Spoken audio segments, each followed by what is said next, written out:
ఓం నమో వెంకటేశాయ.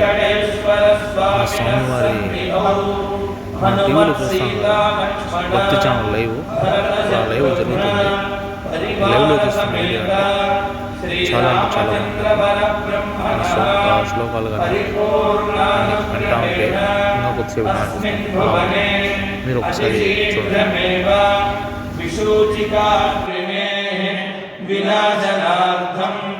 भारतवर्षस्य अभिवृद्धौ निमग्नानां विद्यावित्तवाणिज्य कृषिवैद्यवैज्ञानिक देशरक्षणादिरङ्गेषु विद्यमानानाम् आस्तिकमहाजनानां सर्वेषां सकुटुम्बानाम् आयुरारोग्यैश्वर्य सद्बुद्धिर्यादि सर्वशुभफलप्राप्त्यर्थं येषां सर्वतोमुखाभिवृद्धिद्वारा श्रीरामराज्यस्य पुनर्व्यवस्थापनार्थम् अनुधानां शीघ्रमेव विवाहसिद्ध्यर्थं दम्पतीनाम् अनुकूलदाम्पत्यसिद्ध्यर्थं सन्तानाभिलाषं